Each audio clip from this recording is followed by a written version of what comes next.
And they told me they had to win an intergalactic basketball game. This is like old Kate Hepburn. Yeah, of course. I need to age it's myself. Like Lion and Winter. I haven't done this in like 13 years. It was like, they need to win an intergalactic basketball game. So you see, okay, no, I'm sorry. The Mid-Atlantic accent, yes. So the Mid-Atlantic accent is like this. So they need to win an intergalactic basketball game. So you see Bugs Bunny. She's trying to convince Michael Jordan, that's what it was. Okay. Katherine Hepburn was somehow part of the Looney Tunes plan. So she's like, you see, Michael Jordan, we need your help to win an intergalactic basketball game. So that the Monstars will not defeat the Looney Tunes. So will you please join our intergalactic basketball game because they have stolen the talents of Charles Barkley. Something like that.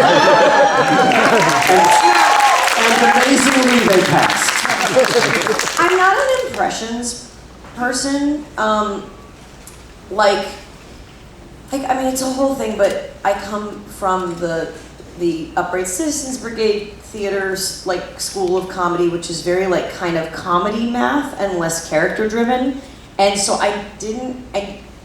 so in a place like Groundlings, you're much more encouraged to like come from a character place, like pick a voice, pick a point of view, and UCB training is much more about like the structure of sketch, so I think it lends itself less to impressions, if that makes sense, but also it's just impressions haven't been my thing as much.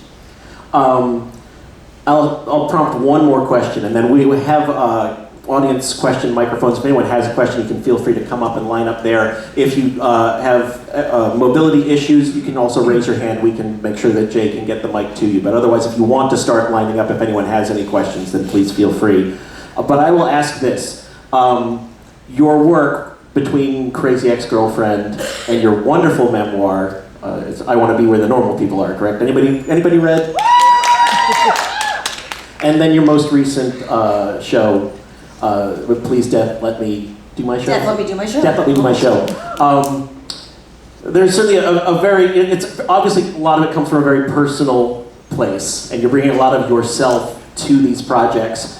I'm curious, as a person who does not like to reveal a lot about myself, do you find it that you generally, like that's just built into you that you have to share and that you maybe have to scale some of it back for the art, or do you have to sort of reach in and make yourself bring some of these things out? Like is it a thing you're going to do no matter what and you shape it into art, or is it a thing that like, I have to make this art and I'm going to have to pull this stuff out of me in order to... No, I'm naturally pretty expulsive. I share a lot, and I think that something I've learned is in the moment it'll feel good to share something, and then the internet is forever. And I'm like, I need to have more of an executive functioning, like maybe don't share this, on the record to a reporter in the moment. But no, I'm naturally very, I don't know, I think like why I do what I do, I think why a lot of artists do what they do is like to connect with people. And what's been very healing about doing art publicly is I write things that feel so incredibly scary and specific to me, and then a bunch of people are like, oh no, that's not specific to you, like you're not that special. I actually have this same worry, this same insecurity, this same trauma, and it's been very healing for me, to be honest. Thanks, that's our time. Does anyone have any questions to start off? Come on down, there's a microphone here and a microphone here. You're welcome to just sort of come down and line up. Oh, you're making them come up. That's rough. Yeah. Go ahead. Hi. You can get a little closer to the mic, please. Hi. Hi there. Happy 6:30 a.m. My question is, how can I make a good impression on you in the 30 seconds in which you're signing my t-shirt? We have our first meta question of the event. You already did. That was great. That was perfect. Great. I love that question. One down. I love it. That was great. Fantastic impression. 10 out of 10. Hey Rachel. I first of all just want to thank you so much for Crazy Ex-Girlfriend, because there are so many songs that I say, a woman wrote this, women wrote this. This has never been on television before. And I screamed this at my beloved husband, and he nods enthusiastically and supportively and doesn't get it because it's a dude. But I wanted to see if there is a particular song that holds your heart more than all the 100 and however many ever there were, or one that you find yourself singing or humming, or are you just done and over it and that's kind of in your past? No, definitely not like done and over it, it's in my past. I mean, I'm doing my concert set is tomorrow night. I'm gonna do a lot of Crazy X songs for you guys. Spoiler alert. The thing is, every song we did for the show has a personal story because I scripted we did 157 original songs. And that's including reprises, so that's a little bit of a cheat number, but like, let's check it. But I scripted all of them, so even if I wasn't the main songwriter, I would script them, I would supervise, I would kind of oversee the filming of them, I would oversee the edit, and so like, they're all really, really close to my heart. Each one of them has a story, and then also in the light of the passing of Adam Schlesinger, which if you don't know, the executive music producer of Crazy Ex-Girlfriend and my songwriting partner, Adam Schlesinger, died of COVID very early on in the pandemic. Suddenly, songs that he had the main hand in are close to my heart in a way that they wouldn't have been. And his Red Dragon tattoo from Fountains of Wayne is an all-time favorite. So I mean, it's just such a good... My condolences. It Thank was you, such a thank huge you. loss. Thank you. Bouncing off that. Sorry, I brought that down. Bouncing off that a little bit. So you wrote over 4 seasons. You wrote and co-wrote 157 songs. What the hell? There was a moment in season 4 where Jack Dolgen and I, who's the other main songwriter on Crazy X, he and I were writing, and God, this is early in season 4. Oh, because the other thing about season 4 is that we were only supposed to be 13 episodes, and then basically CBS made this or who was our studio, made this contract with Netflix, and they realized the contract was for 62 episodes. So in season 4, they said you have to do an 18-episode 4th season instead of 13, which by season 4 we were wrapping up the narrative. The main narrative propulsion was in seasons 2 and 3 where we had 13 episodes. So suddenly we had to write all these songs that we didn't think we'd have to write, and I remember sitting with Jack in my office and going, what if the show just wasn't a musical anymore? You're just like the whole middle section of 1776 all of I a was sudden. like, no one made us do this in the first place. We're the only ones making this a musical. We could just stop. We could just do a regular sitcom and we don't sing anymore. Who would say no? To the extent there was a consistent process, was it sort of a lot of collaboration on lyrics and the music came out of that, or sometimes the music came first, or did somebody generally sort of take the lead on a given song and then the others would pitch it and reshape it, or was it just sort of all over the place process-wise? It really depends on the song and depends on where we were in production, because unlike a lot of shows on streaming now, which write and then shoot and then edit, we were a network show, so we were doing it all at once. So speaking from my own personal writing point of view, how involved I was with the songwriting would also depend on where we were in the season. If we were at the beginning of the season and we weren't filming yet, I would be in the writer's room every day. I had more time to I want to take the lead on this song. But even then, there were songs that I'd be like, oh, you're going to kill this. I mean, look, at the end of the day, I say I'm a lyricist with a capital L, composer with a small c, because that's what I am. Adam would make the songs like songs. I would send a melody, I would send dummy chords, even if it was a song that I spearheaded lyrically, and he would always just make it 1,000% better. So it just depended on, but Jack would take the lead on a lot. I could if I wanted to, is basically all Jack. I Hate Everything But You, that's all Jack. I Love My Daughter, but not in a creepy way. A lot of that was Jack's first song that he's like, no, I got this, I got, I'm gonna take the lead on it.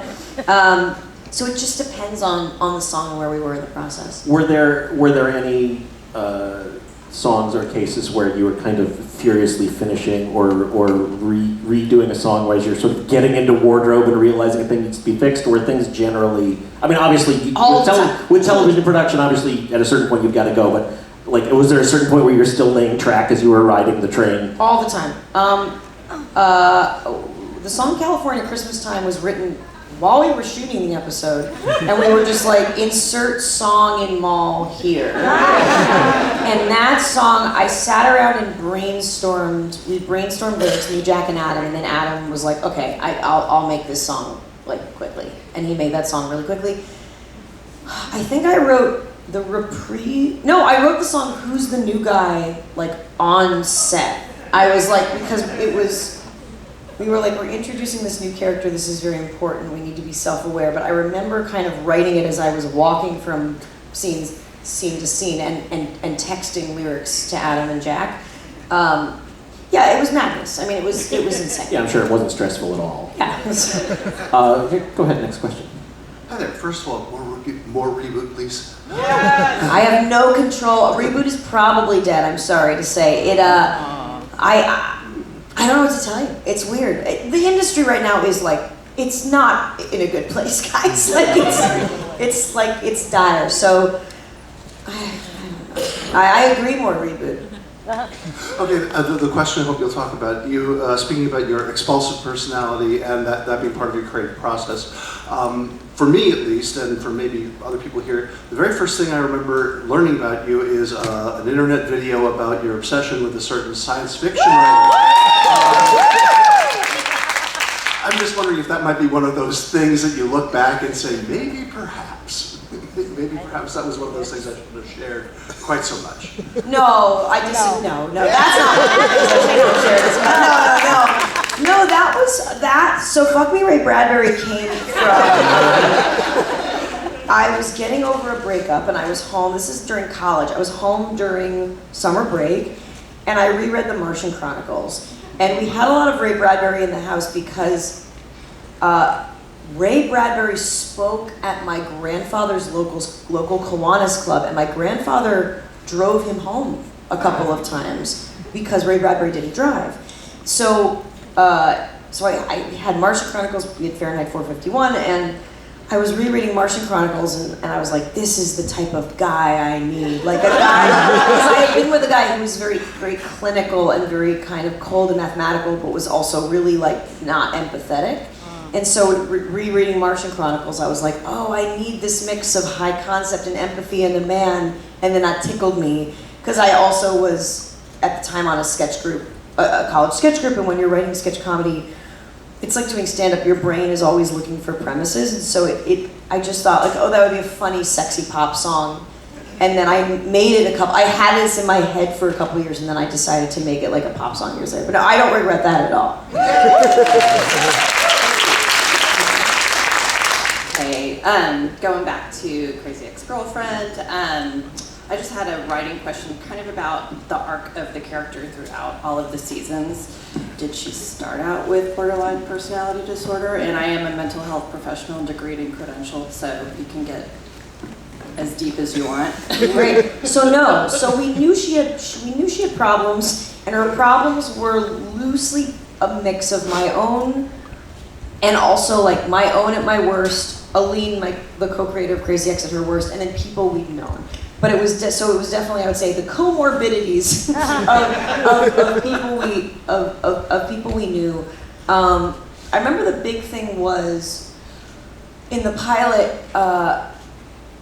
Doug Mann, who is my husband's writing partner, was giving notes, and he's like, "This is someone who's going through like a thing. She should dump her pills down the drain."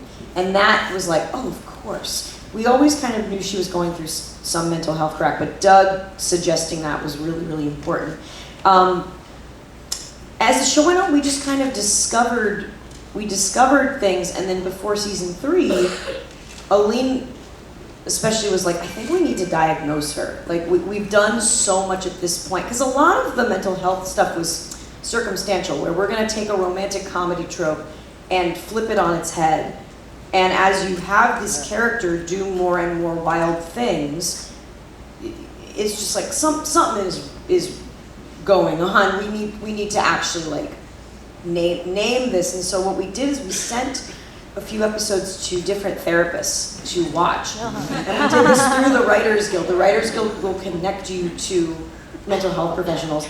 We sent, I think, episode 107, which is her depression episode. We sent a couple others, and we said, what would you diagnose this person as? And like if she were in your office, and it was really interesting because borderline was like the biggest consensus, but we also got like, well, this is a kind of mix of PTSD and a personality disorder. This is some of them said this is kind of bipolar too, but borderline was the consensus. And then once we codified borderline, we then went into the third season knowing we were getting to that diagnosis. So we were like, okay, let's really do a deep dive into borderline. What else can she do that really affirms this? And we always knew there was going to be a low point in the third season. And so that diagnosis then informed the various season 3 low points. But it was definitely an exploration and a lesson that mental health is like an exact science, as you know. Differential diagnosis. Yeah, exactly. And I go through this still in therapy. Like I love diagnoses, and you know, I asked my own therapist, who diagnosed me with ADHD a couple years ago. I'll be like, well, how much of this is ADHD and how much of this, say, is PTSD? And she'll be like, well, it's a mix, and it's inexact. I just think I think mental health is so interesting. Thank you. Just checking, is there anyone who has a question who needs the microphone brought to them? Just raise your hand and we'll keep an eye out. Otherwise, we'll just keep on burning through questions. Go ahead, please. Hi. So there was this period from about 2005 to 2012-ish where a lot of us on both the stage side and the audience side were putting original music on the internet. And some of the people who did it got a cruise named after them, right? But after that, people don't do that anymore. And it puzzles me. It makes me think they do though. Where though? TikTok. But that's not original. There are some original ones. No, there are a lot of people doing original musical comedy. I think that's where musical comedy has now migrated to and that's where sketch has migrated to. I think is TikTok has now become the main conduit for if you want to break out with. Sorry, I interrupted your question. No. I was going to ask why this would happen, but what you're saying is I need to download TikTok. I'm so sorry. I am also very behind on TikTok. I have it on my phone. For me, TikTok triggers a thing of like, oh, I should be doing more internet comedy still, and I'm I'm tired. I'm trying, but TikTok's a whole thing. I'm tired. But yeah, that's where a lot of original content is now. I mean, the internet sketch comedy boom and then fall in general, because I think that's what you're maybe gleaning is that. There was a period of time when starting with Funny or Die, but then going into like College Humor and then extending into YouTube and Cracked, where people were making very professionally filmed music videos and sketches, and that has basically had a boom, and then that has now busted, and it is now part of TikTok. The difference is with TikTok is, for better and for worse, you don't need a nice camera. You don't need to get a wide shot and then close-ups to make it look like conventional sketch coverage. It can just be, you to the screen, like it's very, very lo-fi. But that's where there's so much original, great musical comedy content on TikTok right now. It's harder to break out because there's so much of it. And I found that early on too. A lot of people would say, you'd see like casting calls where it's like, come be in a viral video. You can't be in a viral video. No one knows what video is going to go viral until it goes viral. And then even now, do viral videos exist? There's so many videos, there's so much content. In order for a video to go viral, you have to almost be commenting on the thing that happened an hour ago. Otherwise, it doesn't go viral. Anyway. Fair enough. Yeah. So sorry. Or just look at articles that are like TikTok compilations. Yes. Yeah. And I could also say that there's a far less of a monoculture online than there was when, say, a video like Fuck Me Ray Bradbury comes out, and there's, say, a Reddit or a Dig or major media sites linking to it and lots more people are going to these sites, whereas now everything is so algorithmically driven, and by the time you learn about something, it's already in the past. Like, that's one of the things part of the reason it's harder to find these things is there's not as many centralized places where they get shared as memes, and so it's like how there used to be 3 main broadcast channels, and now broadcast TV essentially doesn't exist as far as the major culture is concerned, except for NCIS. It's actually such a good point. Like, when I'll use Fuck Me Ray Bradbury as an example of a video going viral. Like, it's not like YouTube had the algorithm where you were just watching ongoing videos. It was featured on io9.com, it was featured on Funny or Die, College Humor, Wired, and now with the decline of internet journalism, people are getting their news a lot less from those sites, and so it's just in the algorithm. Yeah. It's like, that's actually, because I'm really behind on stuff, because I'll read conventional websites, and I'll go on the AV Club and Vulture, but even they aren't reporting on the video of the day. Yeah, it kind of doesn't exist, or it's going by so fast on TikTok, and all of a sudden it's gone, and the algorithm has evolved, and other things are being sent. So it's certainly a lot harder to say, I'm going to make a living making funny things on the internet. Because they just go by like that, and then they also have to be shorter. Like, if you make a 3.5-minute music video, does TikTok even allow that long? They do allow it that long. The issue also, we both feel a lot about this stuff. One of the other things is the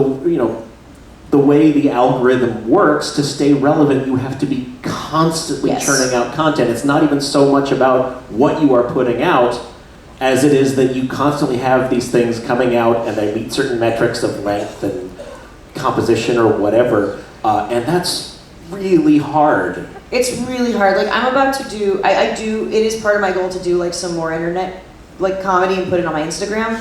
I don't even know if I'm gonna put it on my TikTok, because like, I mean, I might, but like, again, it's if you're not posting at least once every couple days, it's a whole thing. So thanks for letting us vent Thank you. about that. I used to feel young. And now in a very short amount of time, I feel old. And I think having a child, Oh yeah. Hi. I also feel very old. It's a very Rebecca Bunch dress. This is actually my cosplay of you. That makes a lot more sense. Welcome to JoCo Cruise. I don't know, whoever posted on the Twitter last night of the firefighters, like, great cosplay. That's so funny. But this is from episode 1 where, I'm aware. She has a few notes. I remember. Sorry for mansplaining crazy ex-girlfriend. So I'm a former lawyer, and myself and many of my friends and colleagues really connected with Crazy Ex-Girlfriend when I quit my lawyer job to do nothing, because all I knew was that I couldn't do lawyering anymore. I listened to Don't Be a Lawyer for like 3 days straight while sobbing. Now I can watch it and only a few tears leak out of the corner of my eye. But the question is, why did you pick law and lawyering for Crazy Ex-Girlfriend, and who did you consult with to put that together? Because it hit a lot of us really deeply. So, this was, I would say, mainly fueled by Aline. So Aline went to Harvard. Never shut up about it, right? She talks about it a lot, just like Rebecca. So she went to Harvard, and she knows a lot of people who became lawyers, because I went to NYU, and I went to the arts specific program, so I don't know a lot of people who became lawyers. You know a lot of people who became baristas. Yes. I thought you said you know a lot of people who became burlesque performers, and that is also true.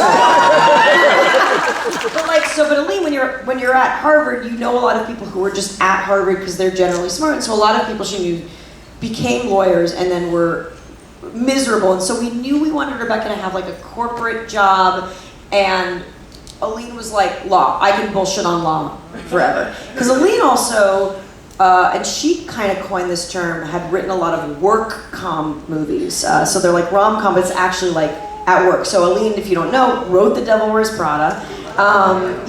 She wrote this movie Morning Glory, which is with Rachel McAdams, all about working at a morning TV station. She wrote 27 Dresses, so a lot of things about women in the professional workplace. So Aline can bullshit legal stuff for days, just for hours. And my father was a lawyer, but I didn't really pay attention to what he did. So Aline is just like so much better at bullshitting legal speak. But she also knows a lot of people who they were smart, so the default was like, yeah, you should just become a lawyer. And she watched her friends just slowly realize that was a terrible decision for them. Die inside. Yeah, die inside. And likewise, I had friends who realized that too. I had some smart friends in New York who have slowly, one by one, left law. Now, I'll say my father is a healthcare lawyer, and my father used to be he used to be president of the American Health Lawyers Association, which is as boring as it sounds. And my father loves it. Like my father loves it. So the people who do love law are like fucking weird. Like my but yeah, that's kind of what inspired it. Thank you. Thanks. Congratulations on your exit. In response to the previous question, I love your shirt. Thank you. About people looking for more musical comedy on the internet, I was going to say that the thing that you and Paul have in common is that your undisputed, factually best work is on the Off Book podcast. And Very kind of you. And so, Off Book is an improvised musical podcast, if you don't know it, hosted by, I believe they've stopped putting out new episodes, but it's hosted by these brilliant comedians, Zach Reno and Jess McKenna, and they are just the most brilliant musical improvisers They're you'll phenomenal. ever hear. They are doing some live touring this year. If you ever see Off Book show up anywhere near you, genuinely, please go and see it. It's Their brains are just so... I hate how wonderful they are. I mean, whenever I've done the podcast with them, I'll chime in, but like, they are just so fucking quick with it. so my question is, as someone who is a student of improv and also just attempted to write my first song, which of those skills came first, if that's a question that makes sense, and what advice do you have for someone who's trying to develop either or both of those skills? Well, learning musical improv and writing musicals definitely came a little bit hand in hand, just because I was doing comedy at UCB while starting to write songs. For me, it's the structure of doing musical improv is basically the cheat. It's not really a cheat, but the shorthand you try to have with your fellow improvisers is, are you doing a verse, chorus, bridge, verse, chorus song, or are you doing a tagline song? Are you doing a verse, bridge, verse? And that definitely still informs how I also write songs. I mean, those are the two main songwriting, I would say basic bitch songwriting structures, which I still write within. And so,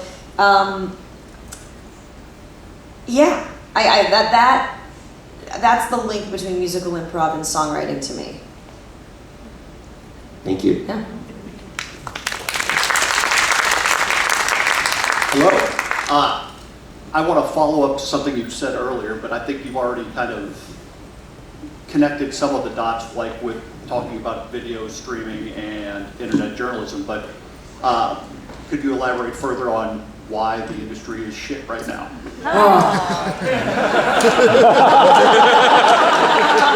Katherine Hepburn. Okay. Okay. 6:30 a.m. Let me try to. Okay. I'm honestly still trying to get straight what happened. Okay. So you have Netflix come up in, Netflix started 2004 okay, I don't know. At least with, All right. So you have Netflix busting open everything with House of Cards and Orange is the New Black, where suddenly they drop the episodes at once and you can binge everything. Okay. It starts to overtake typical cable and network platforms, because suddenly, for a low fee, you can get so many more programs than if you are, have a cable package and you're relying on your DVR. Or like if you were saying like buying DVD box sets of shows. So then people try to then mimic this by starting their own streaming services or putting out as much content as Netflix. And this was working for a while, especially culminating in the pandemic. People wanted streaming, and then it just got to be too much. There were too many shows. There was an oversaturation of content, and also people realized that the streaming system, it doesn't monetize in the same way when you have typical broadcast network. And I'll say this, I just had lunch with the former head of the CW, Mark Pedowitz, who is the reason Crazy Ex-Girlfriend was a TV show. And he used to be the head of business affairs at ABC, and I was like, explain to me what's happening. So I'm almost kind of reiterating what Mark told me. But it's this big economic crunch where suddenly there's been a lot of money put towards making a lot of content, and these streaming services that don't make, like the way that you used to make money in TV was you would put out these TV shows and then you would syndicate them, right? You'd sell the shows later for syndication, but now that you have streaming platforms, syndication, unless you are like Seinfeld or Friends, isn't as much of a moneymaker. So there's just kind of less money. Also, the algorithm is like a real thing. So you used to have like network heads who were very much like, this is my passion project, let's let it grow an audience. Part of the reason Crazy Ex-Girlfriend was kept on the air was because it gave the CW clout. It gave them awards stuff to then draw in cooler people to do stuff on the CW. The algorithm, though, doesn't factor that in, really. The algorithm is factoring in very much like hours watched, how it's like viewer retention. There's something in the Netflix algorithm where like you have to stay past the first 5 minutes and then it'll record that as an actual watch. So you don't have as much personality driven and like subjective, I'm gonna keep this show on because this has a very passionate but small fan base that will grow. It's just what do the numbers say right now, because Hollywood is now operating much more like Silicon Valley and less like Hollywood, just because of the algorithm stuff. And then people are scared. I mean, people are so scared. And when I say people, I mean like executives, network heads. People are really afraid of getting fired by their boards of directors, because if you are not bringing in money, you will get fired. And so there's just a real culture, and who could blame them, of fear and not taking chances. And it's why you're seeing so much IP or intellectual property, is when you have intellectual property, a name recognition is going to bust through in a way that original content won't. So we are in a period of like rapid transition. And my first TV writing job was in 2010, which is not that long ago, but the changes that I've seen happen over the past 14 years have been just objectively like just crazy. It's just a seismic shift. And someone like Mark Pedowitz, who has been in this, since the early 80s, it's crazy. So that's like a short version of what's happening. I might have gotten a lot of that wrong because I'm not a business major, but that is my general understanding of what is happening. And it's harder for shows to stick, especially smaller shows like a Crazy Ex-Girlfriend, which starts and builds a fervent fan base. It's harder for that to happen anymore because networks won't give it. Because we went through this whole streaming session of there was about 10 years of we're going to throw a ton of money at making a bunch of content and eventually we'll monetize it somehow. Yeah. And they realized at the end of that, oh wow, this hasn't worked the way we want. It actually doesn't benefit streamers like Netflix to keep a show on for a third season or a fourth season, because among other things, they're usually in a contract for the first couple seasons and then everybody renegotiates and the creators get more and the actors get more and costs go up. And they don't care so much anymore about, like, we got all this viewership. They care about what is our bottom line going to be at the end of this quarter. And so that's one of the reasons Mystery Science Theater didn't last longer than 2 seasons at Netflix. Was we don't know anything about the numbers. at the level I was at anyway, but they kind of don't care how many people are watching it. They care that it was going to cost them more, and they just did their math based on the algorithm they have. And I think it's also like a mix, right? Like of, also, I think what they're realizing is you only need a few big hits to keep people subscribed. So like you have your Stranger Things, if you're HBO, you have your House of the Dragon. I would say Succession, but I don't even know if Succession got like that many views. I think that just swept awards every year. But so if you have your The Last of Us, House of the Dragons, that are gonna keep people subscribing, do you need as much other smaller shows? And again, this is just the math I think that they are doing. Could I just follow up really quick? Would you say that the studios now follow more than what Netflix and Amazon do, or would you say that are Netflix and Amazon's having a bad impact on the legacy studios and how they do things? This is maybe a little beyond my pay grade personally. I'm trying to think, because I'm pitching, I'm trying to think. Everyone is just looking for their next big hit, I think. And so I don't know if that's streaming. Like, everything has been affected by streaming. But I think it's, at the end of the day, you want everything you put out to be Barbie. You want everything to be put out to be Oppenheimer. And obviously that's different for Amazon and Netflix, who do much less theatrically. But it's less about middle of the pack movies anymore, which is why something, the success of a movie like Anyone But You, which is just a rom-com that did really well, and actually my friend Alana, who's here with me on the boat, co-wrote Anyone But You. If anyone wants to ask her questions. I'm just gonna I brought some friends on the ship with me. My friend Alana Pena created Diary of a Future President. If anyone has any questions for her, she's here with me. And then I'm here with another writer of 911 Lone Star. Anyway, that's just, I know a lot of writers, guys.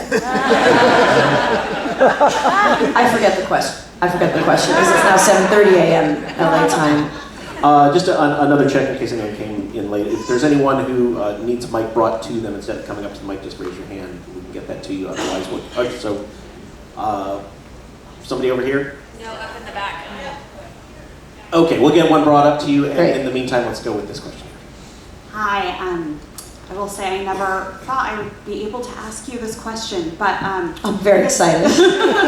This is framing as I'm in HR, and when I saw the video for Heavy Boobs and saw all of the dancers dancing without bras, I think I can, by that reaction, me and all of those people went, ow. Yeah. And so, like,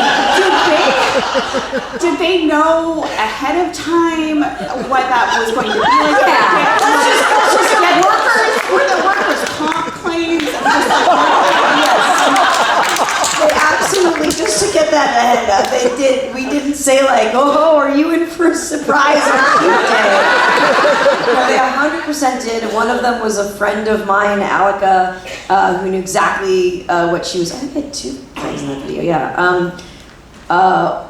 They knew exactly what they were getting into. I mean, here's what I'll say for myself, even now that, I've had a reduction, but they've since, I should have gone smaller is what I'm trying to say with my reduction.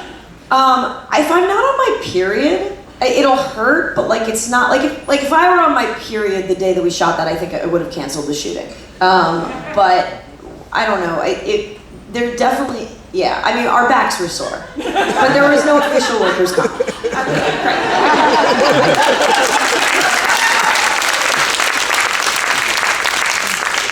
It's so awesome you got to ask that question. Let's go ahead up there.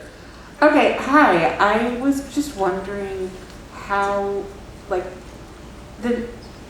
what new comedians who are doing sketch stuff are you enjoying? Like, are you enjoying the kind of, people playing different parts of their bodies type thing, or just, I don't know if you've even seen those. But what comedians coming out are you enjoying their content?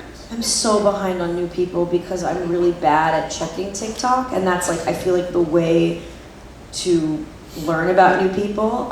And then I obviously need to be better at watching like the new comedy specials that come out. So who are the new comedians? I mean, I'm friends with Caitlin Riley, who just does great character work, just excellent TikTok and Instagram character work, and she also does stand-up. I just did her show the other night in LA. She's fantastic. There's a musical comedian named Natalie Burdick who's so funny. She's so great. Oh my God, there's so. I'll throw in a vote for Chris Fleming. Is just next level wonderful strangeness. Absolutely go watch any special. I just saw Sarah Squirm do stand up recently. She's so incredibly funny too. I mean, I think it depends. Like, there's some stuff on SNL that is great, you know, that remains great. Again, like, it just reminds me, I just need to be better at being up on the stuff. I'm the same way. I have to consult my 22-year-old daughter for all of this stuff.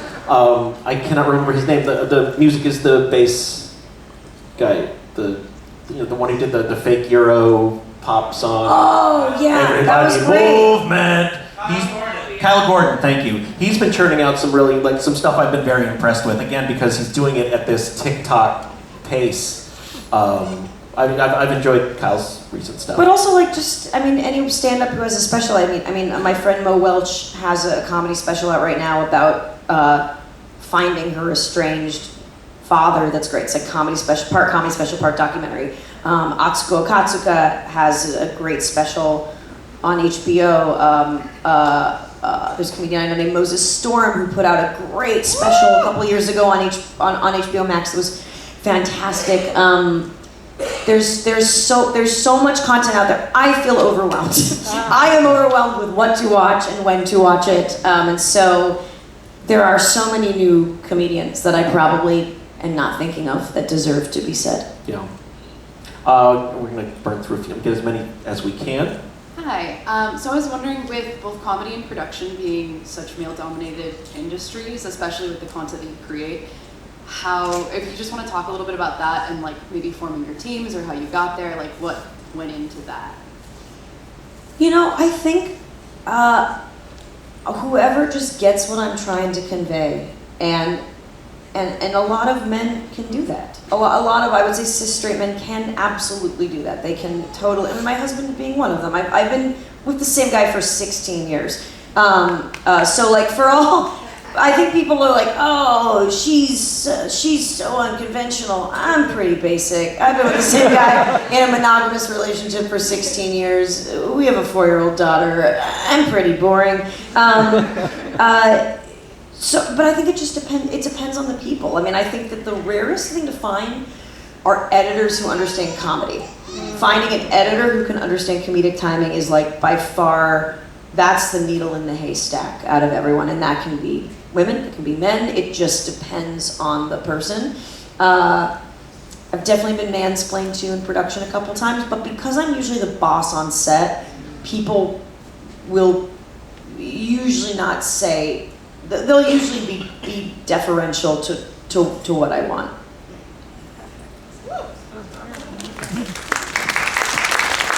Hello, thank you for your creativity and your time. So the antidepressant song, there's actually a bit of a leak of the outside world into that where you say, our lawyers won't let us say brand names. Yes. So we're in international waters, there are no consequences. So, any other good network note stories? Or and if no, also talk about your co-stars, because that's your psychiatrist's song. I'm not going to mangle her name, but I love her. Anybody else who are like, oh my God, I'm so glad to like, this person blew me away. I was so glad. You're basically like saying now that we're in international waters, like spill the tea. Who sucks in Hollywood? No. Honestly, the meanest anyone has ever been to me that I've met who's like a famous person is Kevin Spacey. He was really not nice to me. And if anyone here is going to defend Kevin Spacey, okay, that's a choice. Yeah, there were so many network notes. I mean, what I learned a lot, and I wrote about this in my book, and this is not a way to say by my book as much as this is not stuff I haven't said before, but, okay, everyone.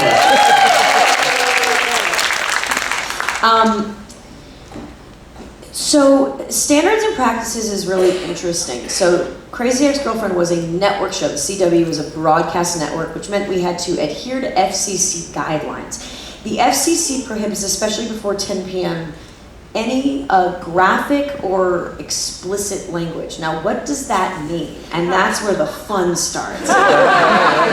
Because I started to learn what we could get away with. So in the song Strip Away My Conscience, there was originally a song that was like, yeah, there's a lyric that was like, you say you're something, but dude, I'm so wet. And then I would dump a bucket of water on my head. Because if you're gonna say I'm wet or your balls smell weird, it has to be literal. You have to be soaking wet. You have to be holding balls in your hand, which is why in Sex with a Stranger, he has balls. Your balls, that's how we got away with saying your balls smell weird. That's a standards and practices. But even S&P was like, dude, I'm so wet, that's not justified in the story. So you're also a little bit getting story notes from standards and practices. Because what standards and practices is trying to do is, they're actually lawyers, they're all people who are trained in law. They are trying to avoid an FCC fine. Because if someone reports the show to the FCC and says this is explicit material, the network will have to pay anywhere from $500,000 to $1 million. And if you remember, there was this thing in the mid-90s where, I think it was Chicago Hope, it was like, tonight they're gonna say shit. Do you remember that? Yeah. Where it was like, shit happens, or like NYPD Blue, like tonight we're gonna see Jimmy Smith's ass. And I was like, how did they do that? And the answer was, they would just pay the FCC fine, but the amount of eyes that it would get on the show was worth paying the $500,000 to $1 million fine. So I could talk you through FCC, S&P guidelines all day long. It's delightful, but I grew up watching a lot of network TV, and so my guideline was, if an 8-year-old were watching this and they weren't scandalized as much as confused, great. Like, you want stuff that's gonna go over kids' heads as opposed to curse words they know. You know, kids know curse words, kids know nudity, but if it's like a double entendre that just kind of goes by, that's what you want. So you just screen every episode for an 8-year-old before it goes to... That's exactly what we did. Yeah. We've got 3 or 4 minutes or so left. We're gonna try and get through these. Thank you. Hi, I mostly got up because my baby was fussy, but... Does your baby have a question about being a The baby baby? has a question, clearly. They're trying to grab the microphone. I mostly wanted to thank you for sharing your birth story and Death Let Me Do My Show. And I was curious if you're planning to bring any more like parenting or just things about having a baby into future works.